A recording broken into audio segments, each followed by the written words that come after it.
Ngayon lang nang may makilala tayong mga binansagang mole people dahil lumabas sa mga drainage. Pero alam nyo bang kahit sa ilalim ng Osmeña Highway, may nabuong komunidad mula po noong dekada 90. Nasa 50 tao ang nakatira roon at mismong kalsada ang kanilang bubong, ang kanilang mga tahanan at pamumuhay. Sa special report ni JP Soriano. Kung napadaan ka sa bahaging ito ng Osmeña Highway sa San Andres, Malate, Maynila, marahil hindi mo alam, meron palang isang komunidad na nakatira sa ilalim nito, ang tinaguriang underground community ng Barangay 738 sa Maynila na nasa tabi rin ng isang creek. Viral muli sa social media ang naturang underground community matapos ma-feature ng ilang foreign journalists na nagulat sa lagay at pamumuhay ng mga nakatira sa ilalim nito.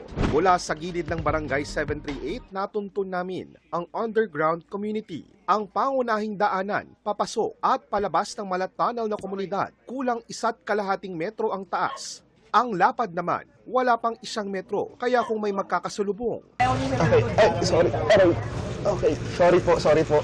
Dito nakilala ko si Jaya, isa sa mga residente rito na isa ring purok leader ng barangay. So ingat lang po kasi merong wire. Line Opo, wire. kung saan po kasi yung iba, nakatapo kami lahat sa Okay. may labasan. Okay. May naboluntaryo pong pa-submitter rin po kami para kahit paano naman po nagbabayad Oo. kami ng tama. Okay, pero Apo. delikado to, Jaya, kasi Opo. di ba baka mag-short, no? Short, Oo. saka maabot ng mga bata. Yun po Oo. yung isa sa mga inaano namin, Okay. iniiwasan namin. Ang mga bahay may electric fan, PV at iba pang appliance. Aabot ng 700 hanggang 1,000 pesos ang binabayaran nilang kuryente sa ilang kapitbahay na naka-submeter na pinagkokonektahan pa ng sala-salabat na linya ng kuryente sa underground community. Ang tubig, libre raw at naikonekta nila sa ilang tubo sa ibang bahagi ng barangay. Dito, diretso na ang inom ng tubig, maging ng ilang mga bata. May 2 common CR o palikuran ang underground community ng barangay.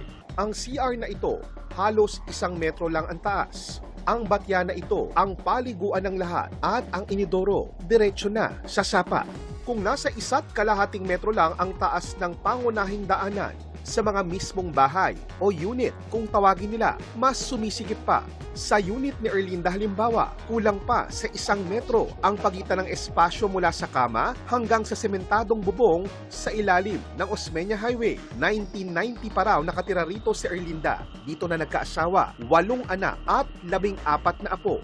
Ngayon, kasama niya ang isa sa kanyang mga anak at 6 na buwang gulang na apo na si Baby Pollen.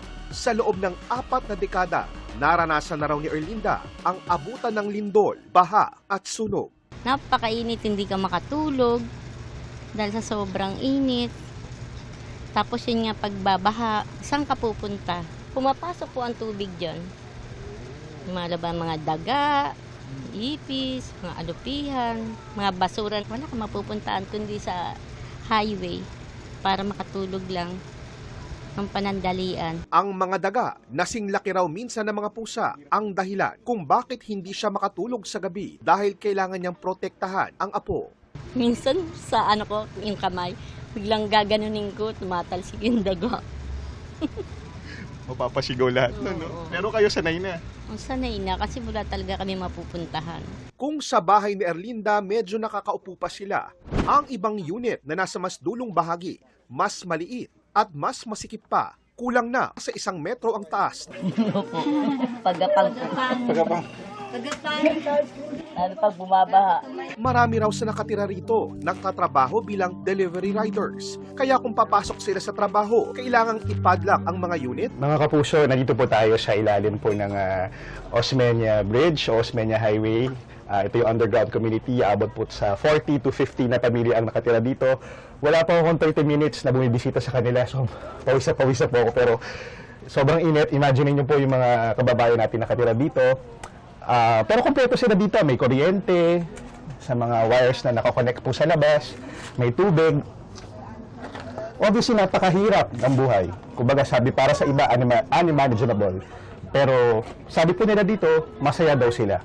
Yung sitwasyon na meron kami, dinadaan na lang po namin sa inuman, saya, at sa kakantahan. Madalas po talaga meron ditong party like pag nagsama-sama po kami mga kabaklaan dito at ibang tao, nandiyan po yung nababiral kami sa video na masaya lang po, ganun. Basta masaya lang po kami. Pero kung iniisip daw ng iba na nakontento na sila sa ilalim na bahaging ito ng Maynila, Nangangarap din po ako sa sarili ko na sana balang araw mabigyan naman kami dito ng pansin na magkaroon kami ng sariling bahay. Dahil siyempre lumalaki mga apo ko, tsaka tumatanda ako. Hangad din po namin na mapansin o makita ng national government yung sitwasyon na meron kami. Hindi kami husgahan. Dapat tanungin muna nila kung ano yung pinagdadaanan namin.